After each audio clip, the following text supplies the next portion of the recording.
इस समय हम ऋषिकेश ढालवाला में मौजूद हैं। टनल नंबर 1 के अंदर का काम हम आपको दिखा रहे हैं। मैक्स इंफ्रा कंपनी यह काम कर रही है और यहां हम टनल के अंदर मौजूद हैं। टनल को किस तरीके से मजबूत किया जाता है, लाइनिंग कैसे की जाती है, ये सारी जानकारी हम आपको दे रहे हैं। और हमारे साथ इस साइट के इंचार्ज मौजूद हैं। आइए सीधा उन्हीं से बात करते हैं। कवि जी, जब यहाँ की बात करते हैं, इस जगह पर हम खड़े हैं और ये काम चल रहा है, तो इस काम के बारे में बताइए। मैंने तो सुना है कि चट्टानों के अंदर, हिमालय के अंदर आप भेदते चले जाते हो और जो चट्टानें होती हैं मजबूत होती हैं, लेकिन यहाँ तो कुछ और ही कहानी मिल रही है। सर यहाँ पे जो हमारे पास जो स्टार्टर दिया गया है सर, ये S2 क्लास है सर। S2 बोले तो सर ये सपोर्ट सिस्टम होता है। लोग समझते हैं कि ये एक तरह का रॉक है सर। रॉक नहीं होता सर, ये S2 होता है। इसकी जो कोहेजन होती है, जो कोहेजन वैल्यू होती है, वो काफ़ी अच्छी रहती है। मतलब आप कहेंगे तो ये बिल्कुल जो आपका जो ये स्टार्टर रहता है बिल्कुल खड़ा रहता है। मतलब इसकी कोहेजन अच्छी होती है। अगर कोहेजन ज़ीरो हो तो इट विल फॉल सर, वो गिर जाता है सर। जैसे हमारा पास जो दूसरा हमारी दूसरी साइड है, जैसे आपकी एडिट है सर, P2 है, वहाँ पे सर रॉक है सर हमारे पास।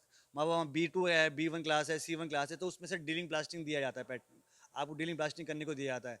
पर जो यहाँ पे S2 क्लास है सर हमारी, जो ये है, इसमें कोई डीलिंग प्लास्टिंग नहीं होती। ये हमारी पास मैकेनिकल एक्सकवेशन होती है। मैकेनिकल एक्सकवेशन बोले तो हमें सिर्फ मशीन से ही एक्सकवेशन करनी पड़ती है सर। इसलिए सर ये बहुत ही चैलेंजिंग जॉब है सर। जो ये साइट है हमारी, जो पैकेज 1 की जो P1 है सर, इसलिए इसमें थोड़ा टाइम टेकिंग प्रोसेस है सर। ये हमारा सर मैकेनिकली थ्रू भी सब कुछ काम होता है सर। इसमें कोई ड्रिलिंग ब्लास्टिंग नहीं की जाती है सर। मतलब इसमें धीरे धीरे करके मटेरियल बाहर निकाला जाता है। जी सर, जी सर। अच्छा, यहाँ पर जब हम अंदर आ रहे हैं और जी सर। ये पूरा का पूरा स्ट्रक्चर देख रहे हैं, कुछ अलग ही व्यू मिल रहा है। तो यहाँ आगे की अगर हम बात करें तो यहाँ किस तरीके की चीजें बनाई जा रही हैं, यह भी हमारे दर्शक जानेंगे कि यहाँ पर क्या किया जा रहा है, ये क्या हो रहा है। सर ये TRN होती है सर। ये ट्रेल रिफ्यूजी होती है सर, ये हमारे पास सर। इसमें क्या होता है सर, जैसे हमारी ट्रेन चलती है सर, बाई चांस सर अगर कुछ बीच में कुछ आपका ट्रेन टून कुछ प्रॉब्लम आ जाए तो सर यहाँ एक मशीनरी रहती है। जैसे आप एक समर्फ्स रहते, एक छोटा सा रेलिंग जैसा रहता है सर, एक चलने के लिए रहता है ट्रेन, वो उस चीज़ के लिए सर ये बनाई जाती है TRN सर हमारी तो सर। यहाँ समझिए, जिस तरीके से ये हर कवि जी बता रहे हैं, ये हमने आपको USBRL में भी दिखाई है, बनी हुई दिखाई है कि किस तरीके से बनी हुई है। और ट्राली रिफ्यूज बोलते हैं, यानी यहाँ पर जो रेल पटरी है वो ब्रॉड गेज रहेगी और यहाँ बहुत जगह नहीं होती है। तो जब भी इस तरीके की स्थिति हो कि यहाँ पर काम चल रहा हो और ट्रेन को आना हो, तो यहाँ पे ट्राली को उठाकर अंदर रख दिया जाएगा। साथ ही साथ यहाँ जो लोग काम कर रहे हैं उनके लिए कहीं ना कहीं शरण लेने की जगह है, अगर ट्रेन आ रही हो। सेफ्टी पॉइंट ऑफ व्यू से बड़ी चीज। एक छोटी सी ट्रॉली रहती है सर यहाँ पे, जैसे एक समर्फ जैसी ट्रॉली रहती है सर यहाँ पे सर। एक छोटी जैसे जो आप टीयरिंग कह रहे थे, ट्रॉली नीच कह रहे हो, एक छोटी सी ट्रॉली रहती है सर यहाँ पे। बाई चांस सर आदमी खड़े रहे तो नहीं सर, कभी कुछ मशीनरी में कुछ प्रॉब्लम आती है, कभी ट्रेन में सर जब चल रही है ट्रेन, आप कहाँ से एंटर करोगे सर, तो उस चीज़ के लिए सर ये चीज़ें बनाई जाती है सर, ये TRN सर। तो यहाँ ट्रेन का जो पूरा का पूरा सेटअप होता है वो आसान नहीं है। खास तौर पर टनल के अंदर की जब हम बात करते हैं तो टनल के अंदर बहुत सी चीजों का ध्यान रखा जाता है। तो अभी तो ये शुरुआत है। पहला काम होता है कि लोकेशन सर्वे करना, समझना कि किस इलाके से पूरा का पूरा प्रोजेक्ट जाएगा, और उसके बाद क्या किया जाता है, एक फाइनल असेसमेंट किया जाता है, कितना पैसा लगेगा, कहाँ कहाँ पर हमें जाना चाहिए, वो सारा काम हुआ। और उसके बाद की अगर हम बात करेंगे तो हम कह सकते हैं कि यहाँ पर टनल खोदी जा चुकी है। टनल का एक छोटा सा हिस्सा यहाँ बाकी रह गया है। 10.5 किलोमीटर लंबी यह टनल है, जिसको टनल नंबर 1 कहा जाता है। और यहाँ ये क्या कह रहे हैं कवि जी? सर टोटल जो हमारी टोटल टनल है यहाँ से लेकर शिवपुरी तक सर, टोटल 22 किलोमीटर है। मतलब 10-11 जो इस 11 है, 11 एस्केप टनल सर, तो हम 19 किलोमीटर हम कंप्लीट कर चुके हैं सर, हम लोग सर। अच्छा, दोनों को जोड़कर आप बताते हैं। जी सर। तो यहाँ आप समझिए, कवि जी जो बता रहे हैं वो पूरा का पूरा काम बता रहे हैं, और मैं जो बता रहा हूँ कि भाई जो ट्रेन चलेगी वो कितनी लंबी टनल में चलेगी। पास में ही स्केप टनल है, जैसे यह टनल है इसी तरीके की एक और टनल पास में है। तो यह टनल जो स्केप टनल होती है वो इससे छोटी होती है, यानी डाया में क्या क्या चीजें होती हैं? सर एस्केप टनल इसलिए होती है सर, वो आपका बोले तो सर एस्केप टनल एक तरीके से रेस्क्यू टनल रहती है सर। मतलब एम्बुलेंस के लिए रहती है सर। बेसिकली अगर कुछ प्रॉब्लम हो जाए सर यहाँ पे, वो हर 375 मीटर के बाद बनती है सर एस्केप टनल सर। मतलब जो एस्केप टनल रहती है उसमें बीच में क्रॉस पैसेज रहता है सर, CP रहता है सर, क्रॉस पैसेज बोलते हैं उसको। वो हमारा MT और ET को कनेक्ट करता है सर। वो हर 375 मीटर रहता है सर। इफ मतलब कोई इमरजेंसी कुछ हो जाए सर, तो उस चीज़ के लिए सर वो एस्केप टनल बनाई जाती है सर, ये सर हमारी सर। यहाँ आप समझिए, हमारे दर्शक समझ लें, हर 375 मीटर के बाद कहीं ना कहीं आपस में ये दोनों टनल जुड़ी होती हैं। एक स्केप टनल है, एक मेन टनल, जिस टनल के अंदर हम खड़े हैं। और यहाँ पर हम आपको काम दिखा रहे हैं कि किस तरीके से यह काम आगे बढ़ा है, क्योंकि यहाँ यह जानना जरूरी है कि कर्णप्रयाग और ऋषिकेश के बीच में चल रहा यह प्रोजेक्ट क्यों महत्वपूर्ण हो जाता है। जी, ये हमारा सर रिइंफोर्समेंट के लिए जम्बू बनाया जाता है सर, जो आपको कहा मैं कि हमारे 4 जम्बूज रहते हैं सर। एक तो हमारा क्यूरिंग के लिए हो गया, एक आपके इसके लिए होगा, एक आपका रिइंफोर्समेंट के लिए होता है सर।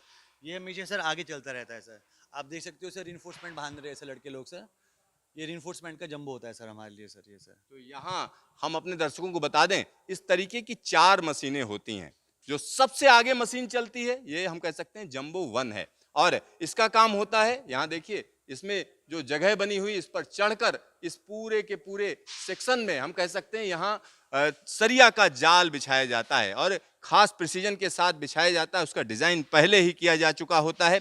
और इसके बाद की अगर हम बात करें तो हम कह सकते हैं एक और आप गैंट्री देख सकते हैं, दूसरा जंबो है, उसके बाद एक और जंबो है। इस तरीके की 4 मशीनें। जी सर, एक जम्बो और रहता है सर, ये है सर हमारा जो पीवीसी मेम्ब्रेन, जो आपको मैं कह रहा हूँ, जो हमारे प्रोटेक्शन दी जाती है सर पानी के लिए सर।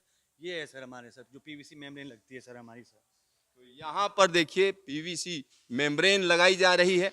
और यह जो पहला जंबो है, उसका काम यही होता है कि पीवीसी मेम्ब्रेन लगाना। हमारा जी, यही जंबो चलता है सर, पीवीसी मेम्ब्रेन का सबसे पहला जंबो है सर। एक नंबर जो चलता है सर, वो हमारा चलता है sir PVC membrane. After that sir हमारा सर रिइंफोर्समेंट का, उसके बाद हमारी मेन गेंट्री रहती है। और आफ्टर दैट जो फोर्थ वन रहता है सर, वो हमारा जैसे फॉर एग्जांपल कोई मतलब कोई जैसे आपका क्यूरिंग कंपाउंड लगाने के लिए रहता है, कभी कोई हनीकॉम आ जाता है, उसके लिए रहता है सर वो सर हमारा सर, जो चौथा जंबो रहता है सर हमारा सर। यहाँ पूरा का पूरा जो काम है वो समझिए, क्योंकि हमारे जो दर्शक हैं वो हमारे चैनल पर क्यों आते हैं, इसलिए आते हैं क्योंकि उनको पता होता है कि एक टेक्निकल डिटेल यहाँ पर मिलेगी। तो यहाँ हम टनल नंबर 1 का काम दिखा रहे हैं और कवि जी ने तमाम चीजें हमें बताई हैं। और यहाँ आप देख सकते हैं ये पीवीसी मेम्ब्रेन है। आप सोच रहे होंगे ये मेम्ब्रेन क्यों लगाई जा रही है। इसलिए लगाई जा रही है क्योंकि टनल के अंदर का जो पानी है उसको कहीं ना कहीं रास्ता देने का काम यह मेम्ब्रेन करती है। और यह मेम्ब्रेन कितने साल चलती है? सर ये 100 ईयर्स की गारंटी रहती है सर इसकी सर, आपकी सर। 100 साल की गारंटी है, यानी 100 साल तक ये मेम्ब्रेन हटेगी नहीं। और यहाँ जो मेम्ब्रेन लगाने का काम है वो पहली जंबो मशीन करती है, यानी ये मेम्ब्रेन लगाने का काम यहाँ चल रहा है। और उसके बाद दूसरी मशीन की अगर हम बात करते हैं तो हम कह सकते हैं जो केज है, या हम इसके कह सकते हैं रीइंफोर्समेंट के लिए जो सरिया का जाल बिछाया जाता है, वो दूसरी जंबो करती है। उसके बाद की अगर हम बात करें तो तीसरी जंबो मशीन क्या करती है, इसके अंदर कंक्रीट भरती है, अंदर कंक्रीट भर के उसको निश्चित जगह पर पहुंचाती है। उसके बाद का काम होता है उसके ऊपर एक खास तरीके का मटेरियल लगाना। तो यह 4 जंबो मशीनें काम कर रही हैं। यहाँ पर गैंट्री से जोरदार तरीके से काम चल रहा है। क्या करें? अगर इसको हम असली में सर, जो टिपिकल जो हम मतलब उसको डिफाइन किए सर, ये हमारा ओवर्ट बोलते हैं सर इसको सर। ये ओवर्ट होता है सर आपका, और जो नीचे वाला पोर्शन ये इन्वर्ट होता है सर हमारा, ठीक है सर। जैसे आप देख रहे हैं सर, ये मेम्ब्रेन है, आप मेम्ब्रेन देख रहे हो, ये नीचे से ही सर ये इन्वर्ट से आ रही है सर हमारी सर। मैं आपको ये चीज़ अभी अभी हमारी CP3 में ये काम चला हुआ है, रीइंफोर्समेंट का काम चला हुआ है, और आपको मैं वहाँ पे इन्वर्ट की मेम्ब्रेन भी दिखाऊंगा सर। मतलब एक जो पूरा बेसिक एक पुशर होता है सर, वहाँ से आपको सब कुछ पता चल जाए कि ये किस तरह के स्टेजेस होते हैं सर। ये आपको इसमें स्टेज 1 क्या होता है, स्टेज 2 क्या होता है, स्टेज 3 क्या होता है, और स्टेज 4 क्या रहता है। ये सबसे लास्ट स्टेज होता है सर हमारा, जो हमारा ये जो ओवर्ट का रहता है सर। ओवर्ट हो गया, इन्वर्ट हो गया, बेंचिंग हो गया, ये हमारा ओवर्ट है सर हमारा, ये यहाँ तक सर। उसका नीचे हमारा इन्वर्ट रहता है सर। इन्वर्ट में भी सर हमारी मेम्ब्रेन्स रहती है, ताकि ये सिर्फ S2 क्लास में दी गई है सर, क्योंकि यहाँ पे जो पानी का असर रहता है सर, तो आपको मैंने पहले भी कहा सर S2 क्लास है तो पानी का असर कुछ ज़्यादा ही रहता है सर, क्योंकि यहाँ पे पानी आ गया तो आप कह सकते हो कि सर ये पूरा कीचड़ सा बन जाता है सर ये। इसलिए सर इस चक्कर में जो हमारा जो डिज़ाइन टीम है सर, जो डिज़ाइन टीम है टेल्फा, दे हैव गिवन सर यहाँ पे सर हमारी 2 ड्रेनेज सिस्टम दी गई हुई है सेंटर में सर। तो यहाँ पर बीच में ड्रेनेज सिस्टम है। जहाँ पर मैं खड़ा हूँ उस जगह पर अभी दिख नहीं रहा, लेकिन आगे हम आपको दिखा देंगे, क्योंकि और जगहों पर भी हमने आपको दिखाया किस तरीके से ड्रेनेज दिया जाता है। और एक और चीज मैं आपको बता दूं, पानी को रास्ता दिया जाता है। अगर पानी को रास्ता नहीं दिया जाएगा तो पानी काफी नुकसान कर सकता है। और यहाँ जो कवि जी बता रहे हैं वो काफी टेक्निकल चीजें हैं। ओवर्ट यानी ऊपर वाला हिस्सा, इन्वर्ट मतलब उसका उल्टा। तो इनवर्ट और ओवर्ट दोनों जगहों पर मेम्ब्रेन लगाई जा रही है, क्योंकि यह टनल ऐसी जगह से गुजरती है जिसकी जो रॉक मास है, या हम कह सकते हैं जो मटेरियल है, वो कहीं ना कहीं उसका क्लासिफिकेशन कुछ अलग ही है।